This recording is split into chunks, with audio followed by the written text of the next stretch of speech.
बहुत बहुत शुक्रिया मुख्यमंत्री जयराम ठाकुर साहब, आपका खबर अभी तक के लिए वक्त निकालने के लिए, हमारे इस कार्यक्रम में आने के लिए। आखिर में हम वीडियो क्लिप देख रहे थे और उसमें रिवाज बदलने की बात हो रही थी। इंसानों में एहसास और संस्कृतियों में रिवाज ये बहुत अहमियत रखता है।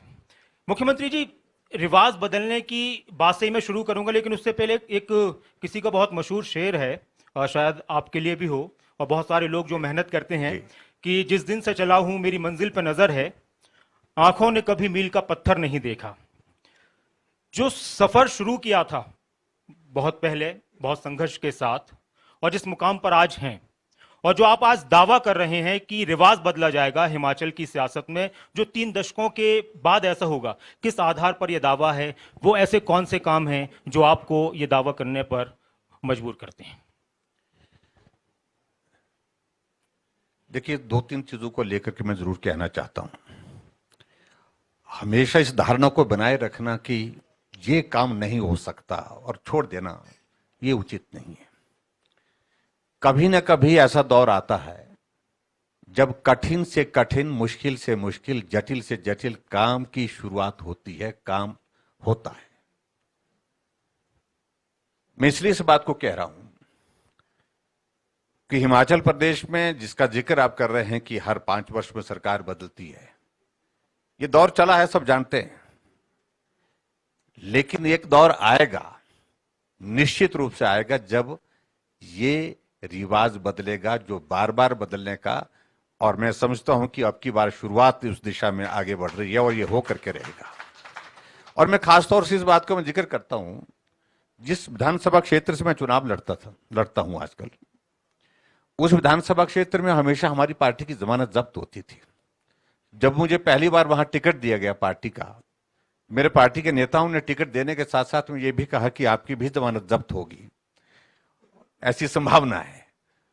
लेकिन आपको संगठन खड़ा करना है, पार्टी को खड़ा करना है, लंबे समय तक के लिए वहां पर पार्टी खड़ी हो, इस काम के लिए आपको भेजा जा रहा है।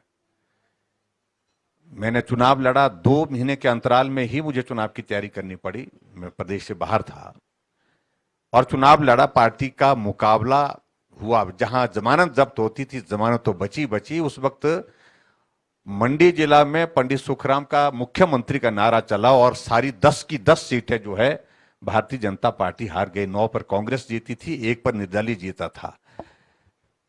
लेकिन उसके बाद मेरा चुनाव लड़ने का उसमें अंतर, जो चुनाव हारने का अंतर सबसे कम था। शुरुआत हुई, जमानत बची, शुरुआत हुई, मुकाबला कांग्रेस के साथ हुआ। मैंने कहा ना, कभी दौर आता है ऐसा।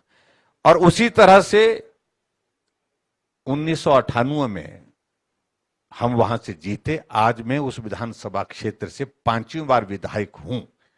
और इसलिए मैं कह रहा हूं, कभी दौर आता है जब रिवाज बदलता है, तो अब की बार हिमाचल प्रदेश में यह दौर आ रहा है, निश्चित रूप से आएगा जब रिवाज बदलेगा। भाजपा की सरकार है और भाजपा की सरकार होगी, इसलिए मैं कह रहा हूं। इसलिए भी कि जो रिजल्ट उत्तर प्रदेश का आया, उत्तराखंड का आया, वहां पर भी जिस तरह के बदलाव हुए, उससे भी आपको हिमाचल में बीजेपी को काफी उत्साह मिला है, प्रोत्साहित हुए हैं? स्वाभाविक रूप से इस प्रकार के जब परिणाम आते तो उससे उत्साह मिला है। और ये भी मैं कह रहा हूं, अगर आखिरकार अगर हमने बात कही है, मैं अपना उदाहरण तो मैं इसलिए दिया क्योंकि हमारे वहां पर भी यही बोला जाता था, यहां नहीं होता, बीजेपी नहीं चलेगी यहां पर। और यही बात उत्तराखंड में कही जाती थी कि भी सरकार नहीं रिपीट होती यहां पर। लेकिन जब से उत्तराखंड अस्तित्व में आया है, पहली बार रिवाज बदला और सरकार फिर भाजपा की बनी। 37 वर्षों के बाद उत्तर प्रदेश में कोई सरकार फिर से रिपीट हुई है 5 वर्ष का कार्यकाल पूरा करने के बाद। तो रिवाज बदला, तो नई शुरुआत हुई। तो ये हमेशा इस बात को मान करके चलना है कि ये नहीं हो सकता, ये कठिन है, नहीं होगा, तो ये सोचना गलत है। तो अब की बार मैं ये कहना चाहूंगा कि हिमाचल प्रदेश में भी परिस्थितियां उसी प्रकार की है। आप देखेंगे कि जब चुनाव होगा, चुनाव का हम पूरी ताकत के साथ हम चुनाव लड़ेंगे और उसके बाद जब परिणाम निकलेगा तो निश्चित रूप से आप देखेंगे हिमाचल प्रदेश में भी शुरुआत होगी। ये मैं कहना चाह रहा हूं। एक बात का जिक्र सभी पार्टियों में होता है, जनता में भी होता है कि बीजेपी हमेशा चुनाव के मूड में रहती है। आप लोग कहते हैं, आपकी पार्टी के नेता कहते हैं कि हम हमेशा चुनाव के लिए तैयार हैं, चाहे कभी भी कोई भी चुनाव हो, हर चुनाव को सीरियसली लिया जाता है। आपने रिवाज बदलने की बात कही, ताज वही रहेगा, लेकिन विपक्ष का यह कहना है कि ताज बदलेगा, रिवाज भी बदलेगा। देखिए, विपक्ष ने तो अपनी रस्म करनी है, वो रस्म कर रहे हैं। जिस पार्टी का कुछ बचा ही नहीं देश में, कहीं नहीं बची, और यहां वो बचने बचाने की बातें कह रहे हैं। और मैं ये भी कहना चाह रहा हूं, उनकी फ्रस्ट्रेशन इस बात से जाहिर हो रही है, जिस प्रकार की पिछले कुछ अरसे से उनकी भाषा को हम देख रहे हैं, फ्रस्ट्रेशन है। और उनको लग रहा है कि देश में कुछ नहीं बचा, और देश के साथ साथ में हिमाचल प्रदेश में भी बहुत कुछ नहीं बचने वाला है। मैं इस बात को इतना जरूर कहना चाहता हूं, लोकतंत्र है, चुनाव लड़ने का अधिकार सबको है, अपनी बात कहने का अधिकार उनको भी है, हमको भी है। लेकिन हिमाचल प्रदेश में इन 4.5 वर्ष के कार्यकाल में जिस प्रकार से ईमानदारी से हमने हिमाचल प्रदेश की जनता की सेवा करने की कोशिश की है, हमने काम करने की कोशिश की है, कोविड के इतने बड़े संकट के बावजूद भी कोई विधानसभा क्षेत्र ऐसा नहीं है जिस विधानसभा क्षेत्र में विकास का रिकॉर्ड नहीं टूटा हो। हर विधानसभा क्षेत्र में पिछले विकास के तमाम रिकॉर्ड टूटे हैं। हम हिमाचल प्रदेश में आज तक जितनी सरकारें भी रही, 5 साल के कार्यकाल में जितनी सड़क नहीं बना चुके, उससे ज्यादा सड़क हम 4 वर्ष के कार्यकाल में बना चुके हैं। लगभग 6,000 करोड़ किलोमीटर सड़क हिमाचल प्रदेश में जमीन पर उतारी है।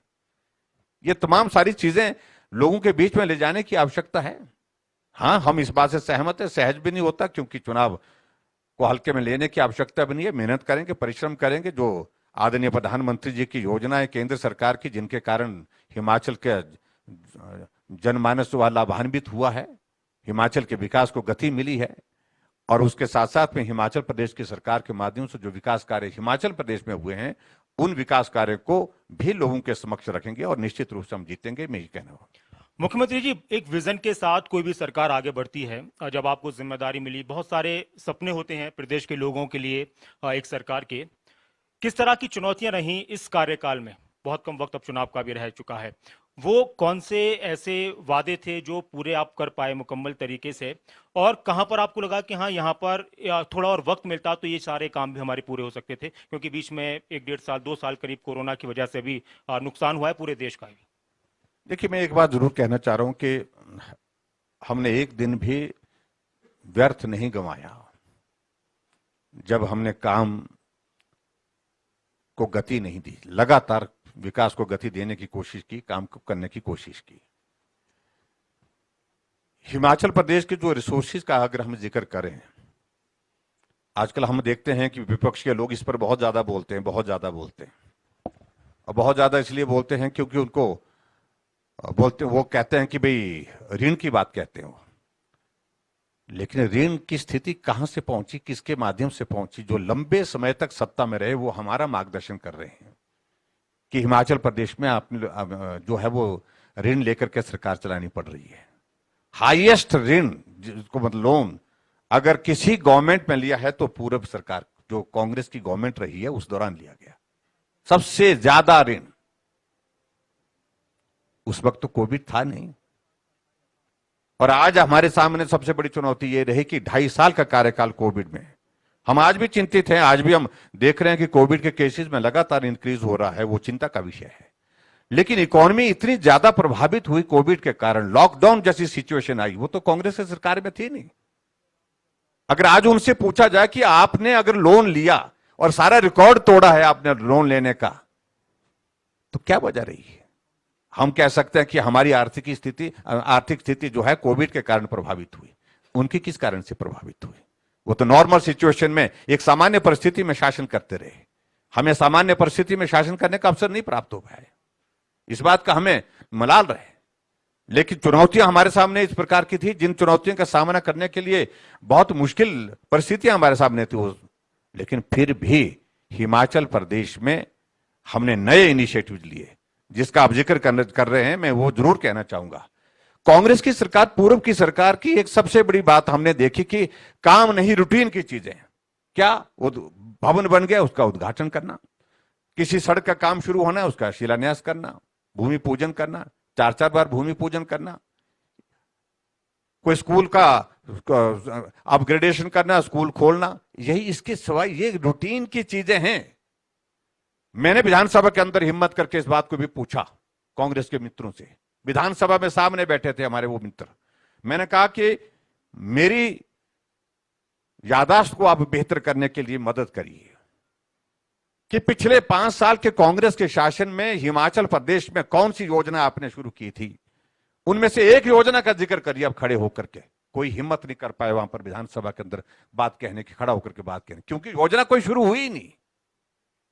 ये सड़क बन गई, उसका उद्घाटन कर लिया, ये स्कूल बन गया, उसका उद्घाटन कर लिया, स्कूल अपग्रेड हो गया, उसका उद्घाटन कर लिया, और जाते जाते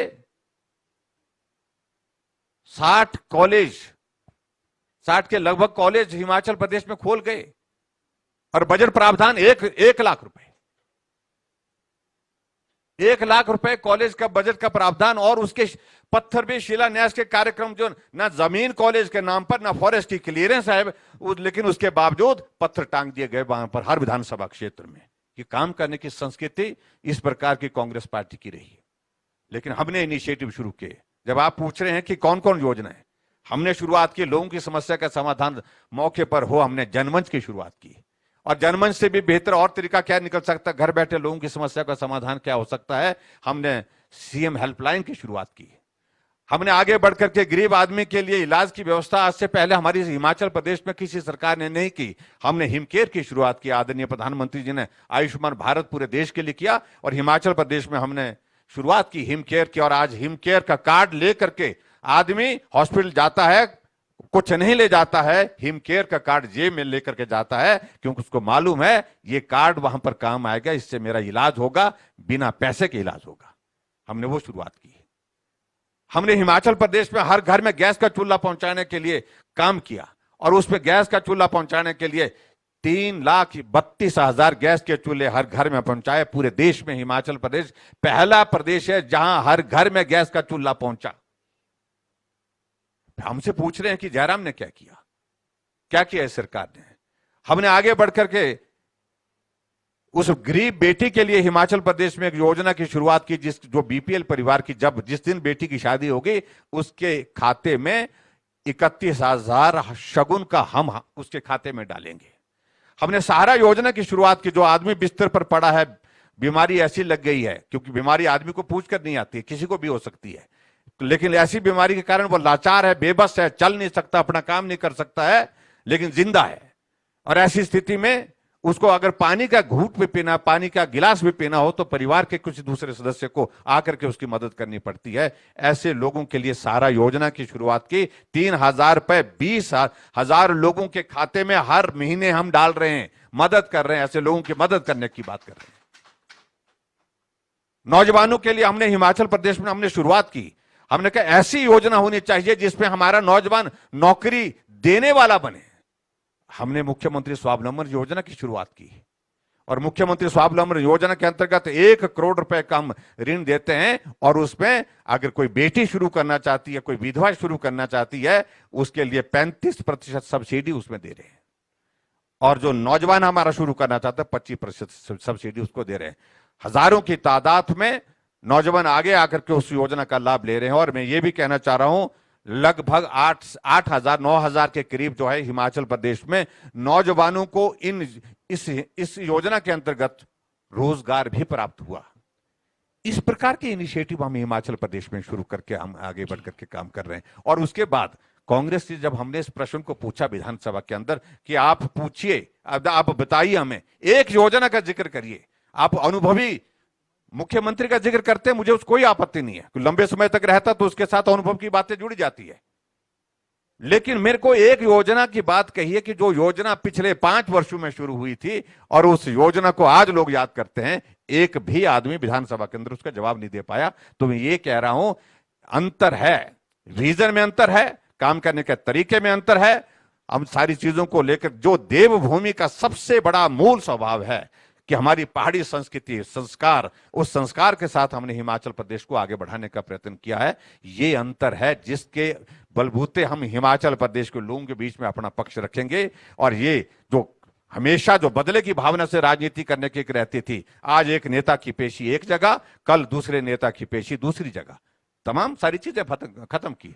मुख्यमंत्री जी, हिम केयर की बात आपने की, सड़कों के जाल की बात आपने की। हिम केयर योजना, इसमें कोई शक नहीं है कि उससे बहुत फायदा हुआ और हो रहा है, लेकिन बहुत से ऐसे दुर्गम क्षेत्र हैं, दूर दराज के इलाके हैं, जहां पर भी लोगों को उससे फायदा मिल पाए, उनके कार्ड बन पाए। उसको लेकर सरकार की किस तरह की प्रक्रिया रही, जहां जहां पर बच चुके हैं, बच गए हैं, या जहां और ज्यादा जरूरत है, या इलाज को लेकर आसानियां पैदा हों? इलाज बहुत मायने रखता है इंसान की जिंदगी में, अगर वक्त पर सही इलाज मिल जाए तो। देखिए, एक तो दूर दराज के इलाके में स्वास्थ्य की सुविधाएं देने के लिए हमारी सरकार ने जो एक्सपेंशन की रिक्वायरमेंट थी, यानी कि इंस्टीट्यूशन खोलना, स्वास्थ्य के संस्थान खोलना दूर दराज के इलाके में, उसके लिए भी हमने काम किया। उसमें भी हम सफल हुए। बहुत जगह हमने प्राइमरी हेल्थ सेंटर खोले हैं, प्राइमरी हेल्थ सेंटर को अपग्रेड किया है, कम्युनिटी हेल्थ सेंटर को अपग्रेड किया है।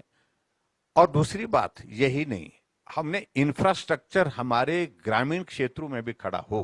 हॉस्पिटल है तो वहां पर डॉक्टर होना चाहिए, हॉस्पिटल है तो वहां पर इंडोर पेशेंट की एडमिशन की सुविधा होनी चाहिए।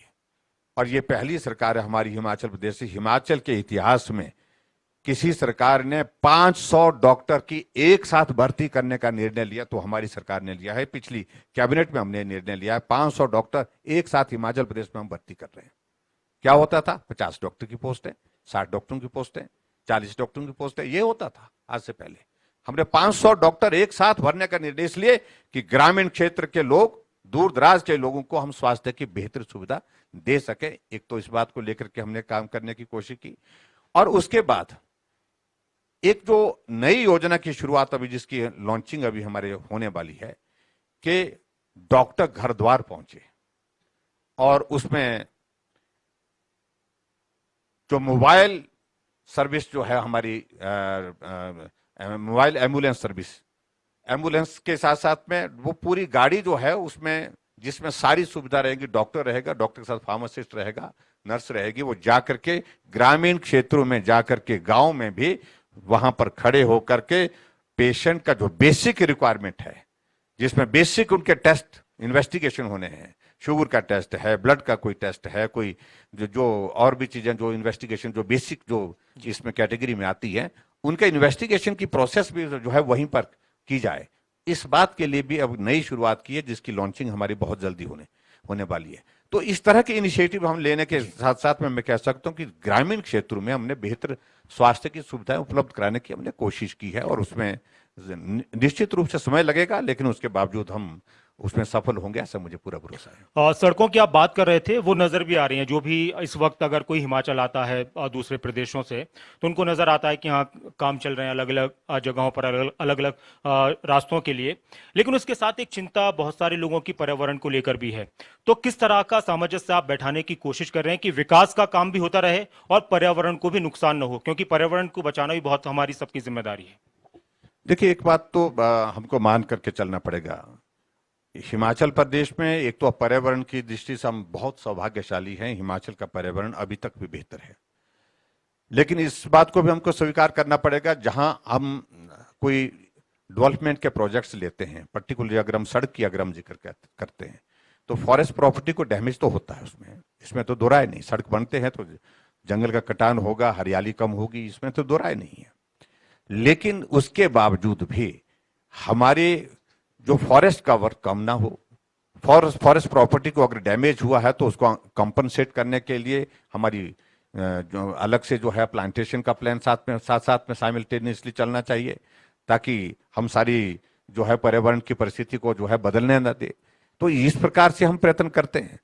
लेकिन मैं इतना जरूर कहना चाह रहा हूं कि डेवलपमेंट को भी रोकना उचित नहीं है और पर्यावरण भी खराब करना वो भी उचित नहीं है। इसलिए संतुलन बहुत आवश्यक है। संतुलन को हमको बनाना ही पड़ेगा, निश्चित रूप से बनाना पड़ेगा।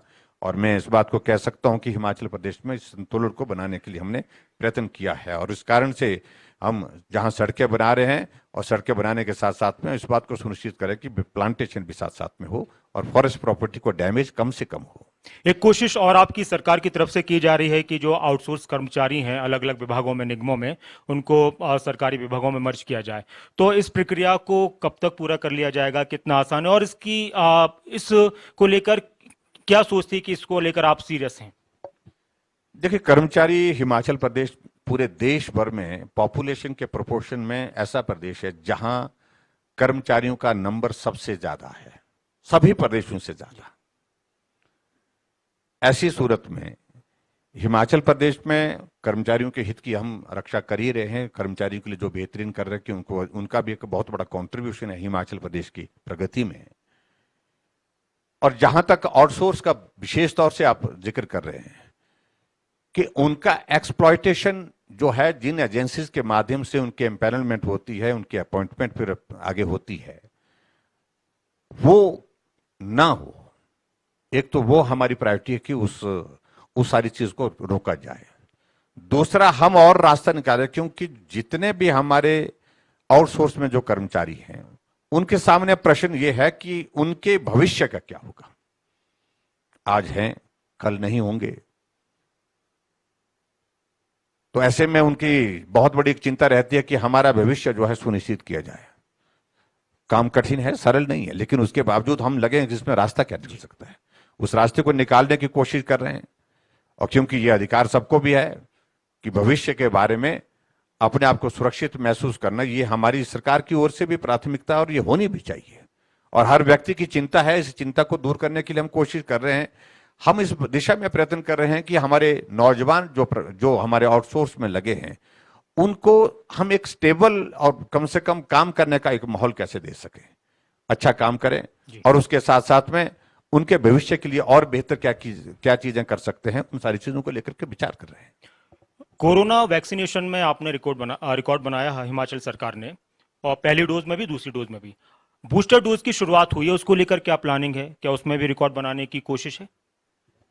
देखिए, कोविड एक ऐसी चीज थी जिसके कारण जिसको हैंडल करने का अनुभव किसी को भी नहीं था। समय के साथ, परिस्थितियों के साथ आगे बढ़ते बढ़ते सब लोगों ने, आदमी ने जीने का तरीका सीख लिया। डॉक्टर्स, नर्सिस ने जो है उसका ट्रीटमेंट का जरिया सीख लिया।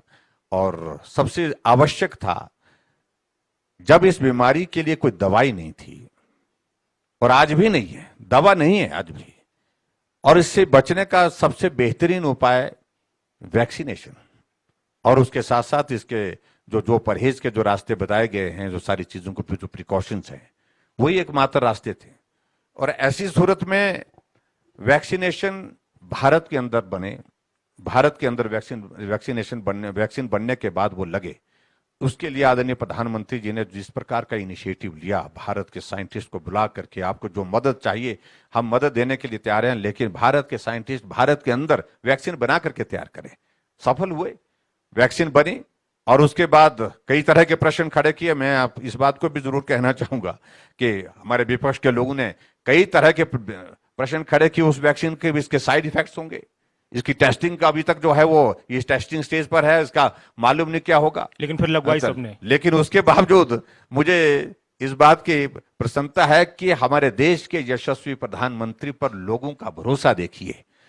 लोग बोलते रहे, खुलेआम बोलते रहे कि मत लगाइए, विरोध करने वाले, कि वैक्सीन से साइड इफेक्ट होगा, आने वाली जनरेशन बर्बाद हो जाएगी, लेकिन लोगों ने सुना, माना नहीं। माना वो जो नरेंद्र मोदी जी ने कहा, उन्होंने कहा कि जिंदगी के लिए जरूरी है, और हर आदमी वैक्सीन के लिए कतार में खड़ा हो गया, और अंत में वो लोग भी मास्क पहन करके वैक्सीन सेंटर पहुंचे, अब उन्होंने भी वैक्सीन लगाई। तो इसलिए मैं एक तो प्रधानमंत्री जी का आभार व्यक्त करना चाहूंगा, और मुझे इस बात का संतोष है, मुझे प्रसन्नता है कि वैक्सीन के उस अभियान में हिमाचल प्रदेश ने बहुत बेहतरीन काम किया। हमने पहली डोज में भी पहले नंबर पर रहे, दूसरी डोज में भी पहले, और उसमें आपकी तारीफ भी हुई प्रधानमंत्री। आदरणीय प्रधानमंत्री जी ने खुलेआम उस सारी चीज को लेकर के अपनी बात कही कि हिमाचल ने बहुत बेहतरीन किया, और इस संकट में हिमाचल चैंपियन बनकर के उभरा है। छोटा राज्य होने के बावजूद ये उनने पूरे देश के मुख्यमंत्री को संदेश दिया, सीधे वीडियो कॉन्फ्रेंस में बात करते करते अपनी बात कही, और हमको बहुत अच्छा लगा प्रधानमंत्री ने जब इस प्रकार से बात कही। और दूसरी बात मैं ये जरूर कहना चाहूंगा कि अब अगर हम आगे बढ़ करके, जहां पिछले 2 दिन पहले ही हमारे देश ने 200 करोड़ वैक्सीन का टारगेट पूरा कर लिया, उसको पार कर लिया, दुनिया में सबसे ज्यादा वैक्सीन लगाने का जो टारगेट किसी ने अचीव किया तो भारत ने किया। तो निश्चित रूप से इसके लिए बधाई के पात्र आदरणीय प्रधानमंत्री जी हैं। और अभी जो आने वाले समय के लिए जो हमारे जो छोटी एज के जो बच्चे हैं 18 से ऊपर के, उन बच्चों के लिए वैक्सीन की डोज लगाने के लिए जो विशेष तौर से उन्हें आग्रह किया, क्योंकि पूरे देश भर में अमृत महोत्सव चल रहा है, 75 ईयर्स ऑफ इंडिपेंडेंस। तो ऐसे में प्रधानमंत्री जी ने इसको भी इसके साथ कनेक्ट किया है कि 15 जुलाई से 30 सितंबर तक, यानी कि 75 डेज, 75 दिन हम वैक्सीन सभी एक अभियान के रूप में लगाएंगे। और जो खास तौर से जो प्रिकॉशन डोज, जिसको हम बूस्टर डोज भी कहते हैं, उस बूस्टर डोज यानी कि प्रिकॉशन डोज के लिए जो एलिजिबल लोग हैं, जो कैटेगरी है, वो सब लोग अभियान के रूप में उसमें चलाए। आज हमने शुरुआत की हिमाचल प्रदेश के हमारे डीडीयू से, अपने हॉस्पिटल से, और मैं उम्मीद करता हूं कि उसमें भी हमारा परिणाम बेहतर रहेगा। मुख्यमंत्री जी, देश के कई प्रधानमंत्रियों का खास लगाव हिमाचल के प्रति रहा। उसमें स्वर्गीय अटल बिहारी वाजपेयी जी का जो प्रेम था हिमाचल के लिए वो सबको मालूम है, और प्रधानमंत्री नरेंद्र मोदी का भी विशेष प्रेम है हिमाचल के लिए भी, और शायद आपके लिए भी बहुत। तो ये इशारे क्या करता है, कितना सपोर्ट मिलता है, क्योंकि जब केंद्र का सपोर्ट किसी राज्य को मिल जाए विकास को लेकर, तो कितना आसान हो जाता है काम करवाने और करने। देखिए, निश्चित रूप से ये हमारा सौभाग्य रहा है। जब भारतीय जनता पार्टी की या एनडीए की सरकार केंद्र में बनी है, चाहे अटल जी रहे देश के प्रधानमंत्री, तब भी हिमाचल को इसी प्रकार का प्यार और स्नेह मिला। अटल जी ने हिमाचल को अपने दिल के करीब रखा सदैव। सत्ता रही नहीं रही, लेकिन तो भी हिमाचल को छोड़ते नहीं थे। हर साल वो आते रहे, और ऐसा कहते, वो भी कहते थे इस बात को कि मैं जब भी हिमाचल आता हूं तो मैं अपने घर आता हूं, अपना घर मानते थे। और हमारे लिए सौभाग्य की बात है कि आज जो विश्व के सबसे लोकप्रिय नेता है, विश्व के सबसे मजबूत नेता है, हमारे देश के प्रधानमंत्री नरेंद्र भाई जी, वो भी इसी प्रकार का भाव व्यक्त करते हैं और कहते हैं कि जब भी मैं हिमाचल आता हूं ऐसा लगता है कि मैं अपने घर आया हूं।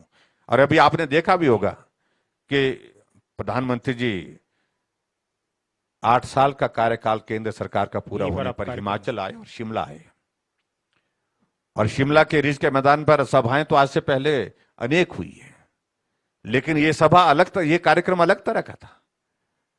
और जब शिमला के उस कार्यक्रम में आ रहे थे, जैसे माल रोड में एंटर किए तो गाड़ी छोड़ करके माल रोड के एक कोने से दूसरे कोने तक पैदल चल करके निकले। ये माल रोड पे मैं पहले घूमता था, मिलता था, साथियों को मिलता था, ये भाव के साथ खुले में निकले, और लोगों ने अभिनंदन किया और उन्होंने अभिवादन उनका स्वीकार किया।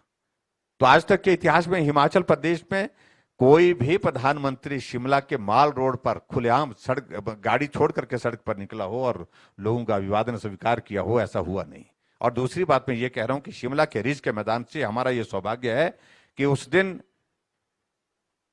700 से ज्यादा जिले जो है वो वर्चुअली कनेक्टेड थे, और देश के सभी मुख्यमंत्री उस दिन वर्चुअली कनेक्टेड थे, और सभी लोगों ने इस कार्यक्रम को देखा और पूरे देश को रिज के मैदान से संबोधित किया उन्होंने, प्रधानमंत्री जी ने। ये हमारे लिए प्रसन्नता का विषय है।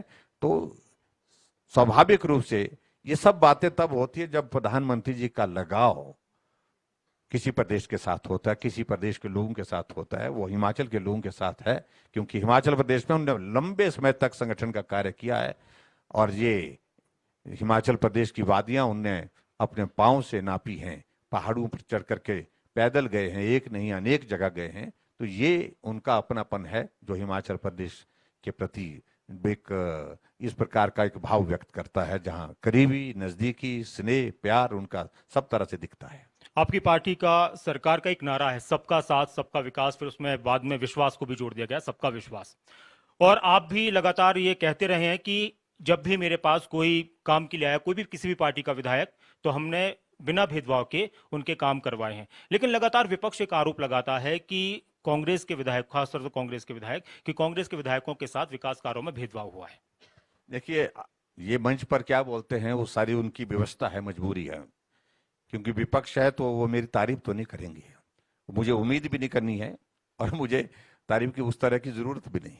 लेकिन ये बहुत जगह, एक नहीं अनेक जगह, कि जिस भी विधानसभा क्षेत्र में ऐसे में गया जहां कांग्रेस का विधायक है, उनके विधानसभा क्षेत्र में जब कार्यक्रम हम करके आए, उनके विधायकों ने हमको जाने से पहले भी कई बार संदेश दिया कि भाई थोड़ा हल्का हाथ रखना।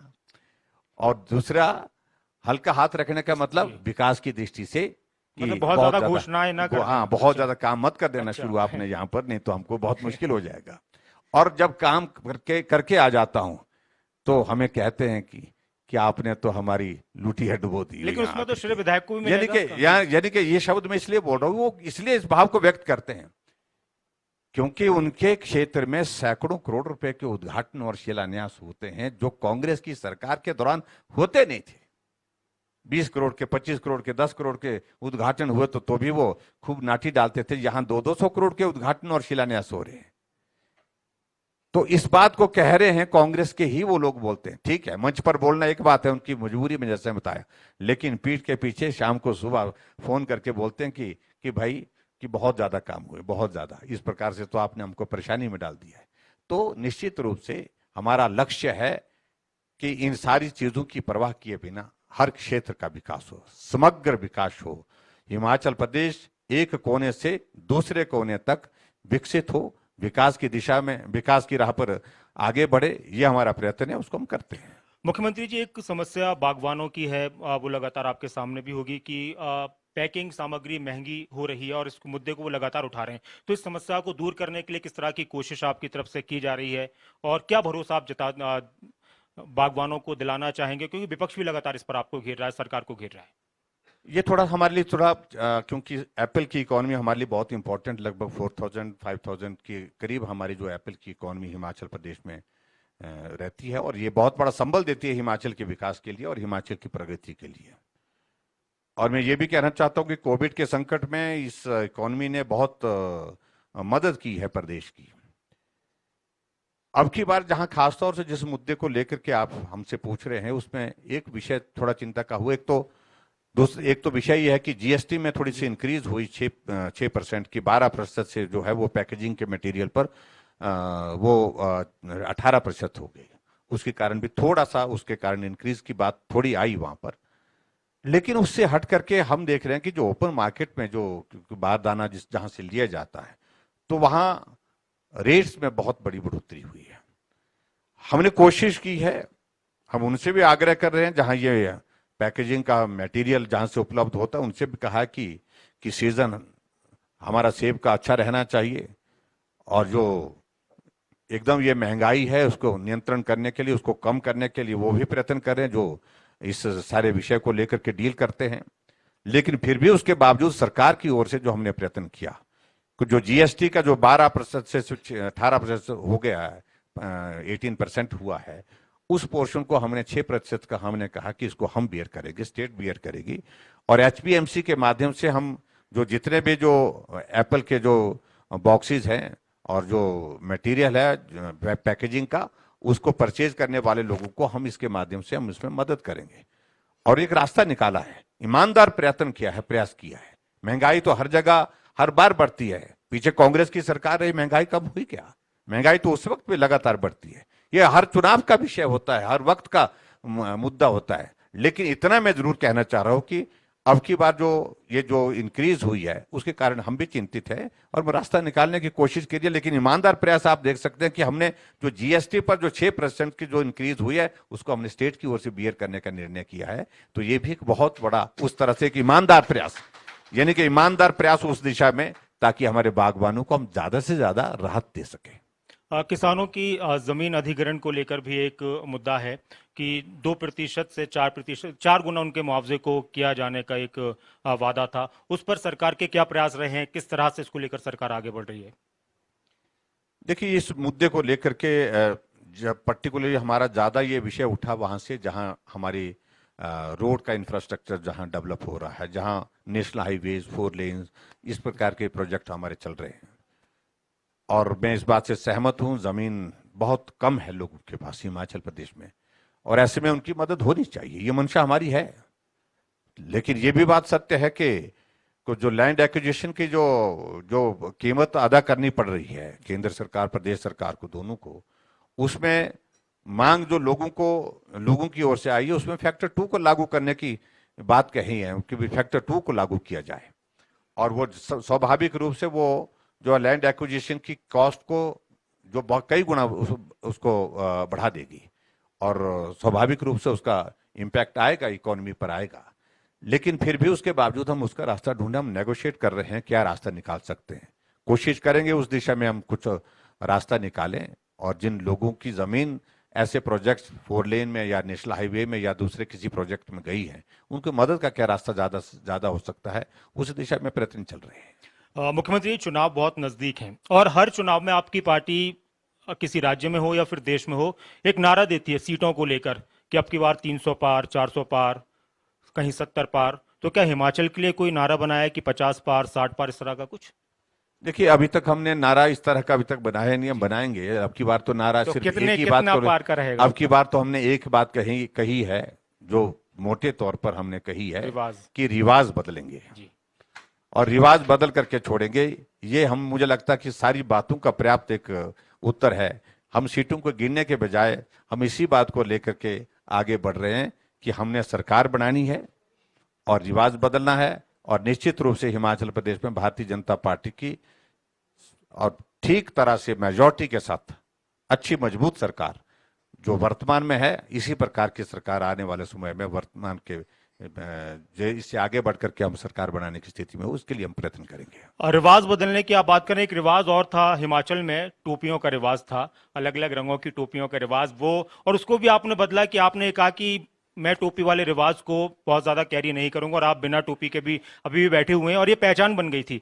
तो ये सोच किस तरह से आप लेकर आए, और इसको क्या लगता था आपको कि इस रिवाज को बदला जाए? नहीं, देखिए, सबसे बड़ी बात तो ये थी कि हिमाचल प्रदेश में अलग अलग इलाकों की अलग अलग जो है हमारी संस्कृति, हमारी कल्चर जो है, वो जो पहाड़ में है, उसमें एक चीज ये भी है कि टोपियां भी अलग अलग तरह की हैं। हरे रंग की टोपी, लाल रंग की टोपी, कुल्लू की टोपी, हमारे लाहौल की टोपी, हमारे किन्नौर की टोपी, अलग अलग टोपियां। कांग्रेस की जो पहचान बन गई उसको भी पहन लिया था, उस पर भी बहुत से लोगों ने चर्चाएं की जी। तो लेकिन पिछले कुछ अरसे से एक ऐसा हमने देखा कि ऐसी एक रिवायत बन गई थी कि जब सरकार बदलती थी तो टोपी का रंग बदल जाता था, जो बहुत खराब लगता था देखने में भी और सुनने में भी। खराब किस लिए लगता था कि टोपी तो हिमाचल की है, ये हमारी संस्कृति का प्रतीक है, यानी कि संस्कृति की एक पहचान है। और हिमाचल की टोपी, चाहे वो किन्नौर की है, चाहे लाहौल की है, चाहे वो हमारी टोपी कुल्लू की है, चाहे कहीं की भी, चाहे रामपुर के कहीं की भी टोपी है, वो हिमाचल की टोपी है। वो हमारे हिमाचल के पहाड़ी संस्कृति को रिप्रेजेंट करती है, उसका प्रतीक है। तो इसलिए हमने कहा ये टोपियां सरकार की सत्ता के बदले के साथ बदलती रहें, ये अच्छा रिवाज नहीं है। हमने कहा कि एक चीज हमको करनी चाहिए, हिमाचल की टोपी हमारी पहचान है, हमारी शान है और हमारा सम्मान है, जिसको हम सिर पर पहनते हैं, उसके प्रति सम्मान व्यक्त करना चाहिए, राजनीति को नहीं जोड़ना चाहिए। इसलिए हमने कहा लाल टोपी ये भी हमारी, हरी टोपी ये भी हमारी, कुल्लू की टोपी ये भी हमारी, यानी कि हिमाचल के अंतर्गत जितने भी हमारी टोपी की है, टोपियों की अगर बात कहें तो सब टोपियां हिमाचल के कल्चर को रिप्रेजेंट करती हैं। तो इसलिए इसको राजनीतिक पार्टी से नहीं जोड़ना चाहिए, राजनीतिक किसी सरकार के साथ नहीं जोड़ना चाहिए। तो इसलिए हमने कहा कि हम सब तरह की टोपी पहनेंगे। अगर जिस दिन नहीं पहनेंगे तो उस दिन नहीं भी पहनेंगे। किस दिन टोपी किन्नौर की मिलती मैं किन्नौर की पहनता हूं, कुल्लू की मिलती है कुल्लू की मैं पहनता हूं, लाहौल जाता हूं तो लाहौल की टोपी पहन लेता हूं। जहां भी जाते हैं जो हिमाचल की टोपी मिलती है उसको हम पहनते हैं। तो ये एक अच्छा परिवर्तन हिमाचल प्रदेश के जनमानस के बीच में गया कि ये टोपी की राजनीति खत्म होनी चाहिए और ये टोपी सिर्फ हिमाचल की है, हिमाचल की शान है, जिसको हम सिर पर पहन करके हम चलते हैं। हिमाचल दूर से दिखता है, ये आदमी हिमाचल का है। लोकसभा के अंदर भी आप देखते हैं कोई आदमी अगर टोपी पहन करके वहां पर बैठते हैं तो एकदम कैमरा जब वहां जाता है तो एकदम लगता है कि हिमाचल की टोपी, यानी कि स्वाभाविक रूप से हिमाचल को रिप्रेजेंट करती है। तो इसलिए इस टोपी के साथ इस प्रकार का अपमान का व्यवहार नहीं होना चाहिए। ये मैंने प्रयत्न किया और उसमें मैं कह सकता हूं ये अच्छी शुरुआत हुई है और इसको सब लोगों ने जो है इसका अभिनंदन किया, स्वागत किया। नहीं, हमने भी आपके टोपी वाले, बिना टोपी वाले, अलग अलग टोपी वाले विजुअल लगाए हैं। एक और मुद्दा मुख्यमंत्री जी, पुलिस पेपर लीक मामला भी काफी गरमाया हुआ है। हालांकि आपने इसमें सीबीआई जांच की भी बात की और वो चल भी रही है, लेकिन विपक्ष इसको बड़ा मुद्दा बना रहा है। चुनाव में मुद्दा रहेगा और विपक्ष ने भी कहा कि सरकार ने इसको दबाने की कोशिश देखिए, की। कांग्रेस को हमारे खिलाफ कोई मुद्दा स्थायी रूप से कोई मिल नहीं रहा, इसलिए मुद्दे की तलाश में रहते हैं, वो खोजते रहते हैं, ढूंढते रहते हैं, और बहुत सारी एजेंसीज लगा के रखी है कि तुम ढूंढो यार, बोलें क्या, करें क्या, क्या बोलने सरकार के खिलाफ, कुछ ऐसा तो मिल नहीं रहा है। तो एक मुद्दा उनको यह मिला, लेकिन मैं इस बात को बड़ा स्पष्ट करना चाह रहा हूं, जो हमने किया वो ये किया, रात के 11 बजे मुझे सूचना मिली कि पेपर लीक हुआ है। उसी वक्त हमने डीजीपी को कहा कि एफआईआर दर्ज करिए। एफआईआर दर्ज हुई और सुबह मैंने डीजीपी को कहा कि एसआईटी कॉन्स्टिट्यूट करिए, और सुबह 9:30 बजे मैंने प्रेस कॉन्फ्रेंस करके सबसे पहले यह काम किया। जिन लोगों ने कांस्टेबल की भर्ती का जो एग्जाम दिया था, जिसका जिक्र हो रहा कि वो लीक हुआ था, हमने उस एग्जाम को ही रद्द कर दिया। सारी बातें जो है समाप्त कर दी, कोई गुंजाइश नहीं, पारदर्शिता के साथ। और उसके बाद जांच आगे शुरू हुई, और जांच शुरू होने के बाद आज हिमाचल प्रदेश में लगभग 190 लोग जेल की सलाखों के पीछे हैं। 190 लोग जेल की सलाखों के पीछे हैं, जिनने भी इसमें शामिल होकर के जो करने की कोशिश की थी। और उसके बाद हमारे सामने विषय आया कि पुलिस भर्ती कर रही है, पुलिस ही जांच कर रही है। मुझे भी लगा कि मैं ये उचित नहीं है, ऐसी परिस्थिति में हमको क्या करना चाहिए। मैंने कहा कि इस भर्ती की जांच सीबीआई से करनी चाहिए। हमने सीबीआई की जांच, अब सीबीआई सारे मामले को एग्जामिन कर रही है कि उन्हें क्या अगला स्टेप लेना, क्योंकि उसमें चार्जशीट भी अब दाखिल हो गई, और चार्जशीट दाखिल होने के साथ साथ में इन्वेस्टिगेशन की प्रोसेस जो है कंक्लूजन पर पहुंच रही है। लेकिन मैं एक बात पूछना चाह रहा हूं कांग्रेस के मित्रों को, 2016 में, या मुझे एग्जैक्ट नहीं, 2016 में या 17 में भर्ती हुई थी, उसमें भी पेपर लीक हुआ था, कांग्रेस की सरकार थी। पेपर रद्द किया क्या? नहीं किया गया। पेपर रद्द नहीं किया और ना ही जांच को आगे बढ़ाया। हमारी सरकार 2017 में आई तो हमने चार्जशीट दाखिल की उस सारे मामले में, और हमने वो लोग जो दोषी हैं उनके खिलाफ कार्रवाई शुरू की है। होना क्या चाहिए था? पेपर जब लीक हुआ तो जांच के आदेश के साथ पहला काम यह होना चाहिए था, वो पेपर जो है रद्द होना चाहिए था। इसका कोई जवाब आज तक किसी ने ना उनकी ओर से दिया गया, हमने पूछा भी नहीं। लेकिन आज मैं पूछ रहा हूं इस मंच के माध्यम से, वो जवाब दें इस बात का। जो चार्जशीट हमारी सरकार ने दाखिल की, वो कांग्रेस की सरकार के दौरान क्यों नहीं हुई? पेपर उनकी सरकार के दौरान लीक हुआ पुलिस भर्ती का, लेकिन उसके बावजूद उसकी इन्वेस्टिगेशन की प्रोसेस आगे बढ़कर के जो है कंक्लूजन पर क्यों नहीं, वो पेपर रद्द क्यों नहीं किया गया? तमाम प्रश्न है जिसका जवाब देने की स्थिति में नहीं हुआ। और हमने पारदर्शिता के साथ इस काम को किया कि पेपर लीक होने की खबर के साथ एसआईटी कॉन्स्टिट्यूट की, और एसआईटी कॉन्स्टिट्यूट करने के बाद पेपर रद्द किया, पुलिस की जांच के साथ साथ सीबीआई की जांच के आदेश दिए, और आज जो है वो 190 के करीब जो है ऐसे लोग जो जेल की सलाखों के पीछे हैं, उनको वो हम उनसे पूछना चाहते हैं उनने किसको सलाखों के पीछे डाला।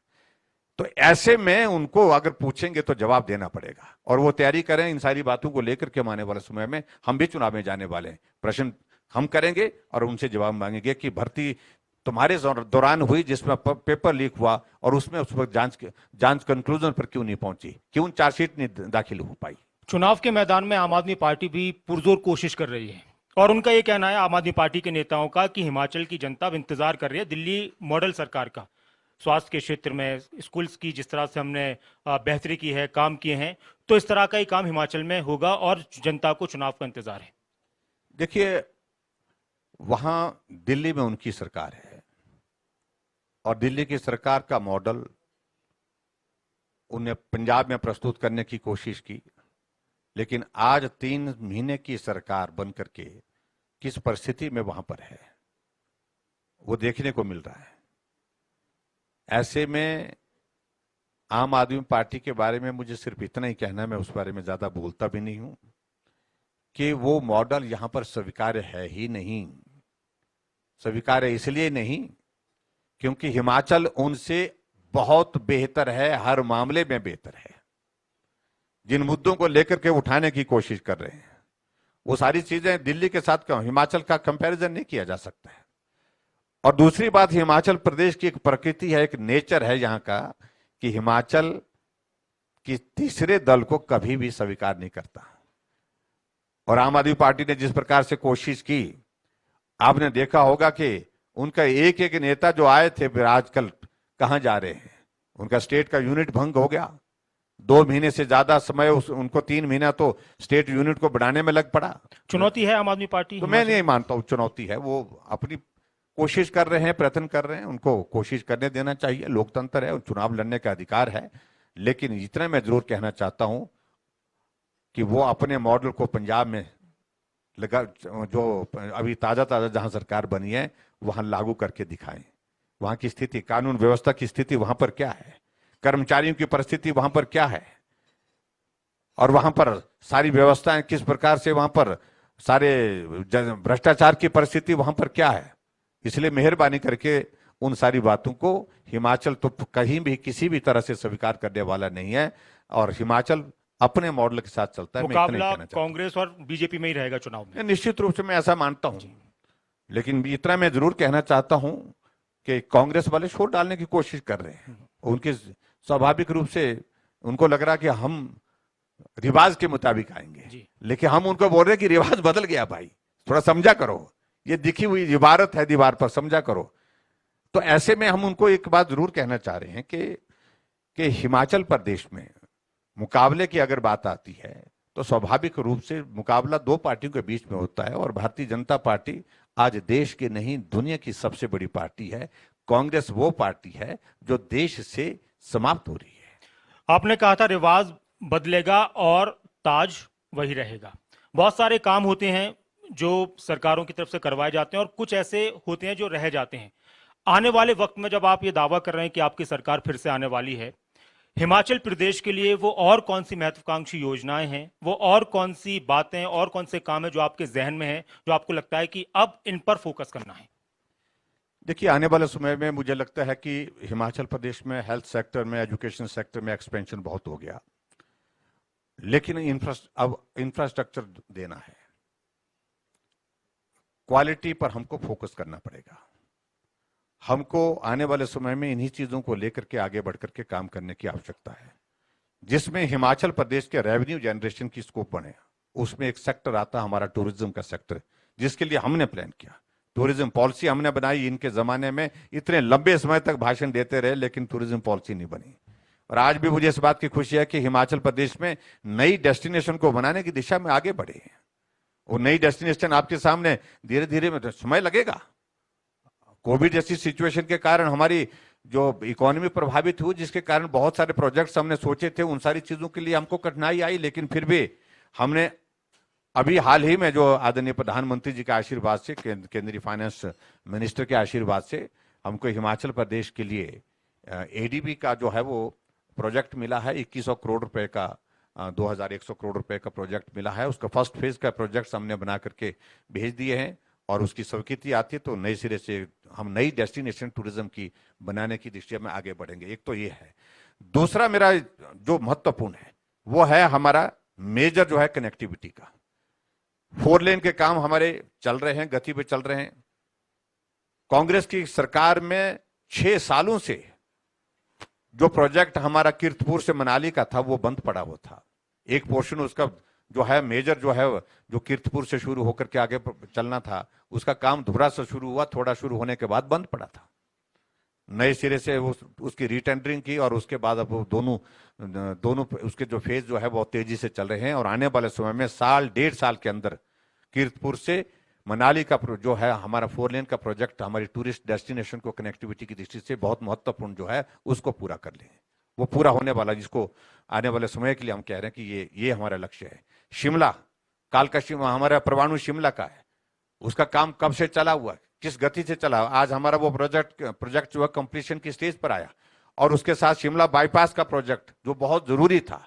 और शिमला जैसे शहर में अंग्रेजों के जमाने के बाद कोई टनल पर भाषण तो देते रहे बहुत सारे लोग, लेकिन टनल शुरू तब हुई जब भाजपा की सरकार हिमाचल प्रदेश में बनी और हमने ढली टनल के साथ साथ में दूसरी डबल लेन की टनल जो है उसका शिलान्यास किया है। और मैं उम्मीद करता हूं कि आने वाले 4-6 महीने के अंदर अंदर हिमाचल प्रदेश में शिमला में जो हमारा राजधानी है उसमें एक नई टनल जो है वो भारतीय जनता पार्टी की सरकार के कंट्रीब्यूशन से शुरू होगी और पूर्ण हो जाएगी।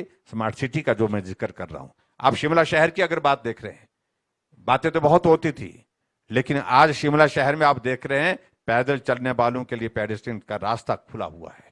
आज शिमला में लिफ्ट लग रही है, लिफ्टें लग रही हैं। आज शिमला में बाईपास बन रहे हैं। आज शिमला में बहुत सारी चीजों को लेकर के डेवलपमेंट के जो प्रोजेक्ट्स हमारे चल रहे हैं वो गति दे रहे हैं और एक अलग पहचान बना रहे हैं। और इसी तरह से आने वाले समय में हमारी कनेक्टिविटी के लिए एयरपोर्ट की जरूरत है। मैं हमेशा कहता हूं एयरपोर्ट बड़ा चाहिए, छोटा नहीं चाहिए। ये मत सोचना चाहिए कि हिमाचल छोटा प्रदेश है और हमको छोटे एयरपोर्ट से ही संतोष करना है। हमने शुरुआत की है, बड़ा एयरपोर्ट चाहिए, बड़ा प्लेन हिमाचल प्रदेश में आना चाहिए और उसके लिए ग्रीनफील्ड एयरपोर्ट की हमारी शुरुआत है। लैंड एक्विजिशन की प्रोसेस में मानता हूं कि आने वाले समय में 1 महीने के अंदर अंदर हमारी कोशिश होगी वो नेरचौक जो हमारा बनने वाला है, एयरपोर्ट बनने वाला ग्रीनफील्ड एयरपोर्ट, उसकी शुरू हो जाएगी। एक शुरुआत उस दिशा में जो आगे बढ़ करके हमने काम किया है। तो टूरिज्म सेक्टर और टूरिज्म के साथ उसके लिए बेहतरीन कनेक्टिविटी, कांगड़ा के एयरपोर्ट की एक्सपेंशन, ये हमारा लक्ष्य है। और नई टूरिज्म डेस्टिनेशन डेवलप करना और खासतौर से हिमाचल प्रदेश में एग्रीकल्चर और हॉर्टिकल्चर सेक्टर में ज्यादा फोकस करना, ये हमारी इकोनॉमी को बहुत बड़ा बूस्ट देंगे। तो उस बात को लेकर के हमको काम करने की जरूरत है। और मैं यही चाहूंगा कि आने वाले समय में जब हमारी सरकार हिमाचल प्रदेश में बने, मैं प्रार्थना करता हूं कि एक दौर ऐसा होना चाहिए जो कोविड फ्री हो, जहां हमको काम करने में बाधा ना हो, हम काम करें और लगातार तेजी से आगे काम करते हुए हिमाचल को विकास की राह पर आगे बढ़ाने में सफल हो सके। मुख्यमंत्री जी बहुत बहुत शुक्रिया और उम्मीद है कि जो ख्वाब आपने हिमाचल के लिए देखे, सपने देखे, उनको आप पूरा करें। अब रिवाज बदलेगा, कितना बदलेगा, किस तरह बदलेगा, वो आने वाला वक्त बताएगा। लेकिन बहुत बहुत शुक्रिया, आपने वक्त निकाला, खबर अभी तक इस कार्यक्रम में आए, बहुत बहुत शुक्रिया सर। बहुत बहुत धन्यवाद। Thank you very much. Thank